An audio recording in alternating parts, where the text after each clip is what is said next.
नमस्कार, मेरे YouTube channel में आपका स्वागत है। स्नेक प्लांट एक ऐसा पौधा है जो हर घर में होता है। आपको ऑफिस में या फिर किसी घर में या आप किसी मॉल में या आप कहीं भी जाते हो तो यह एक कॉमन मिलने वाला पौधा है जो आपको हर जगह दिख ही जाते हैं। तो आज के इस वीडियो के माध्यम से मैं यही बताऊंगी कि स्नेक प्लांट का क्या इम्पोर्टेंस है, आप इसको कैसे लगाइएगा और इसकी कैसी देखभाल कीजिएगा। तो इस कंप्लीट वीडियो को आज मैं लेकर आई हूँ। तो सबसे पहले बात करें तो स्नेक प्लांट एक बहुत ही शुभ पौधा माना जाता है जो हर घर में होता है। और इसकी जो पत्तों में रैसेस जो होते हैं, लंबे लंबे स्ट्रिप होते हैं, वो स्नेक के स्किन की तरह होते हैं, इसीलिए इसके स्नेक प्लांट भी कहा जाता है। वास्तु के अनुसार भी बहुत ही शुभ पौधा माना जाता है जो जिससे निगेटिव एनर्जी को रोकती है। घर में लगाने से इसमें कोई भी विषैले प्राणी जो होते हैं वो घर में इंटर नहीं करते हैं और इसके भी बहुत सारे फायदे भी हैं। और अगर साइंस की बात करें तो यह एक एयर प्यूरीफायर प्लांट है जो आप घर में लगाने से आपका घर का ऑक्सीजन लेवल को बढ़ाता है और घर के वातावरण को शुद्ध रखता है। तो आज के इस वीडियो में मैं यही बताने वाली हूँ कि कैसे सबसे पहले आप इसे ग्रो कीजिएगा। वैसे तो स्नेक प्लांट बहुत वेराइटीज़ के आते हैं, अप्रॉक्स 15 से 16 वेराइटीज़ हैं इसके, लेकिन मेरे पास 3 हैं। एक ये लंबी वाली और एक छोटे पत्तियों वाली और एक येलो स्ट्रिप वाली। तो चाहे कोई भी हो, स्नेक प्लांट लगाने का बस सिंपल सा मेथड एक ही, सारे के एक ही होते हैं। आपको कुछ बातों का केयर करना पड़ेगा ताकि स्नेक प्लांट आपका लंबे समय तक चले और जल्दी खराब ना हो। वैसे तो ये जल्दी खराब नहीं होता है, आसानी से ग्रो होता है। तो सबसे पहले अगर आप प्लांट को लाते कहाँ से हो, अगर आप किसी के यहाँ से लेकर आए हो तो या फिर किसी नर्सरी से खरीद कर लाए हो तो सबसे इन बातों का ध्यान करें कि जब भी आप नर्सरी से लेकर आए तो प्लांट को देखें, उसकी ग्रोथ अच्छी होनी चाहिए। जैसे उसमें ये पूरे फ्लावर होने चाहिए, क्योंकि बहुत बार नर्सरी से आने के बाद क्या होता है कि नीचे के पत्ते सूखने लगते हैं, जलने लगते हैं। अगर उसमें ग्रोथ अच्छी हो, 10-12 पत्ते हो, 4-8 पत्ते हो, तो क्या होगा कि 1-2 अगर सूखते भी हैं तो दूसरे आपके रहेंगे और बाद में वो प्रोपेगेट हो जाएंगे। तो आज मैं इस वीडियो से यही दिखा रही हूँ कि जो भी स्नेक प्लांट है उसे लगाने के लिए आपका जो सॉइल होना चाहिए, सॉइल मिक्सचर होना चाहिए, वो बहुत सॉफ्ट होना चाहिए। स्नेक प्लांट चिकनी मिट्टी में जल्दी नहीं लगते हैं, लगते भी तो उसकी ग्रोथ अच्छी नहीं होती है। तो इसके लिए मैंने जो मिट्टी जो भी तैयार करे उसमें कंस्ट्रक्शन सैंड जरूर मिलाएं और बर्मी कंपोस्ट जरूर मिलाएं। अगर बर्मी कंपोस्ट आपके पास नहीं है तो काउडंग भी मिला सकते हैं। तो इस तरह से आप मिट्टी को भुरभुरा रखिए, क्योंकि स्नेक प्लांट को ज़्यादा पसंद नहीं है वाटर। और स्नेक प्लांट बहुत ही नॉर्मल टेम्परेचर पे काम करने वाला पौधा होता है, वो 15 से 35 डिग्री सेल्सियस पे ही अच्छा होता है। तो इसका जो घर का वातावरण होता है वो इसके लिए परफेक्ट होता है। इसी वजह से वो क्या है, ठंडे के मौसम में तो स्नेक प्लांट बहुत जल्दी ग्रो करते हैं, लेकिन गर्मी में ह्यूमिडिटी ज़्यादा होने से, टेम्परेचर ज़्यादा होने से इसकी ग्रोथ अच्छी नहीं होती है। तो जब भी आप इसे रखिए तो घर के वातावरण में अंदर इंडोर प्लांट के रूप में रख सकते हैं। और अगर आप बाहर रखते हैं तो वैसी जगह पर ना रखें जहाँ पर पूरे दिन सन का रोशनी आता है। फुल सनलाइट वाला प्लांट ही नहीं होता है।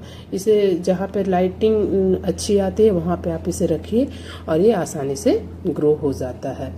और स्नेक प्लांट को लगाने के लिए कोई ज़रूरी नहीं है कि आप इसे जड़ से ही लगाइए, इसकी पत्तियों से भी आप इसे लगा सकते हैं। तो देखिए, मैंने इसे छोटे से पॉट में ही डाला है, क्योंकि इसमें जितने भी पप्स हैं, एक प्लांट से बहुत सारे पप्स क्रिएट कर जाते हैं। तो इसे बार बार आपको छोटे से पॉट में डाल दीजिए, पप्स जब निकलेंगे तो चेंज कीजिएगा। ये बहुत ही हार्डी प्लांट है, इसे ज़्यादा खाने की ज़रूरत नहीं है। इसे बहुत नॉमिनल सा फर्टिलाइज़र की ज़रूरत होती है, यानी साल में आप 2 बार 3 बार अगर आप इसमें फर्टिलाइज़र डालते हो तो ये काम कर जाएगा, क्योंकि ना ही इसमें फ्रूटिंग होती है ना ही इसमें फ्लावरिंग होती है। ये जूं का तो इसके पत्ते होते हैं, पत्ते भी बहुत धीरे धीरे ग्रो करते हैं, बहुत जल्दी ग्रो नहीं करते हैं। तो इसे ज़्यादा पानी देने की भी ज़रूरत नहीं है, तो ज़्यादा फर्टिलाइज़र की भी ज़रूरत नहीं है। इसे वाटर बहुत कम की ज़रूरत होती है, बस इसको मॉइस्चर मेंटेन होना चाहिए। इसीलिए इसे ज़्यादा पानी में ना रखें। अगर आपको लगे कि पत्ते गंदे हो रहे हैं तो किसी सूखे कपड़े से आप उसे पोंछ लिया कीजिए। प्लांट ग्रो करने का एक तरीका तो मैंने दिखाया कि वो आप जड़ से ग्रो कीजिए। दूसरा मेथड यह भी है कि आप इसे पत्ती से भी क्रिएट कर सकते हैं। तो पत्तों से करने के लिए आपको पत्तों को इस तरह से काट लीजिए पत्तों को, और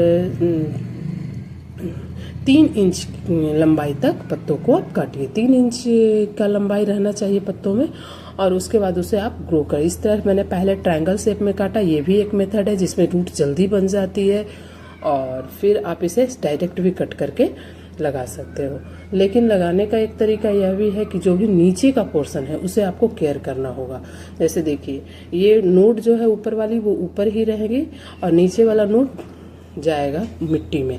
नहीं, अगर आप उल्टा लगा देते हो तो इसमें नहीं प्लांट उगेंगे और जड़ें नहीं होगी।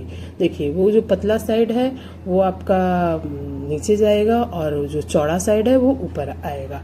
तो इस तरह से आप पानी को भी लगा सकते हो। और अब बात आती है कि प्लांट की केयर कैसे करें। तो प्लांट केयर करने के लिए एक ही तरीका है कि इसमें पानी बहुत कम दीजिए। अगर दूसरे वाटर में भी दूसरे पानी प्लांट में जब आपको ऊपर की मिट्टी सूखी लगती है तो आप प्लांट में पानी दे देते हो, लेकिन स्नेक प्लांट में ऐसा नहीं करना है। मिनिमम 2 इंच तक इसके मिट्टी सूखनी चाहिए, तभी आप इसमें पानी दीजिए, क्योंकि ज़्यादा पानी ओवर वाटरिंग इसको बिल्कुल भी पसंद नहीं है।